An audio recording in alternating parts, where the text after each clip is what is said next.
Le projet de télédétection des infrastructures agroécologiques a concerné plusieurs filières de production végétale et animale, ainsi que des laboratoires d'écologie et de télédétection. L'intitulé semble mystérieux. De quoi s'agit-il? En quoi est-ce important? Le point de départ est le paysage. Le paysage est le support de différentes fonctions écologiques dont dépendent la biodiversité, par exemple la qualité de l'eau ou l'érosion hydrique.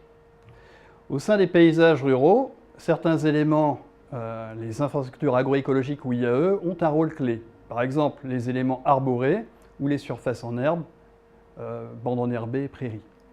Connaître les IAE sur un paysage permet d'étudier les fonctions écologiques et de les prédire. Alors c'est très intéressant pour mener des études en agronomie et écologie.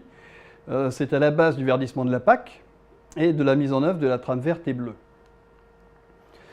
Décrire des IAE sur un petit territoire, c'est facile pour un opérateur humain, on peut numériser.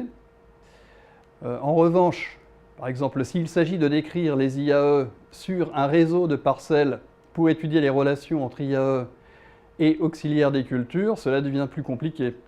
S'il s'agit de travailler sur l'ensemble d'un territoire, c'est impossible.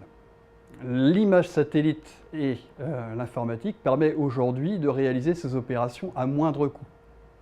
Donc le projet TELIAE s'est attaché à travailler sur l'ensemble de la chaîne de traitement qui va des images jusqu'à la production de descripteurs et d'une quantification des IAE.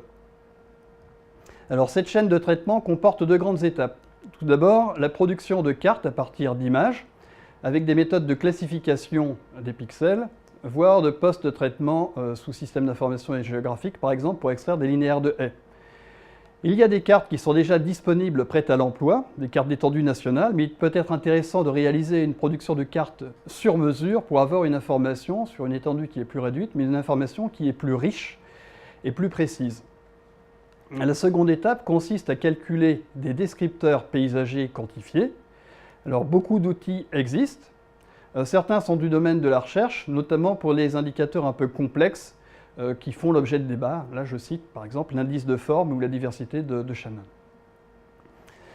Le projet TELIAE s'est attaché à mettre au point de nouvelles méthodes de classification et de détection, mais également à évaluer des méthodes existantes de production de cartes et de calcul d'indicateurs.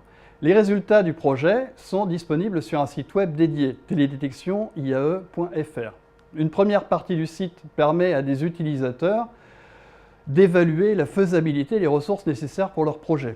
Une deuxième partie du site est beaucoup plus libre. Il s'agit d'un centre de recherche, enfin d'un centre de ressources pour s'informer sur les IAE, les méthodes de cartographie et le calcul d'indicateurs. Alors ce qu'il faut savoir, c'est que la carte n'est pas le territoire. C'est-à-dire qu'il faut être très prudent avec ces méthodes et bien concevoir les cartes en fonction des questions qui sont posées.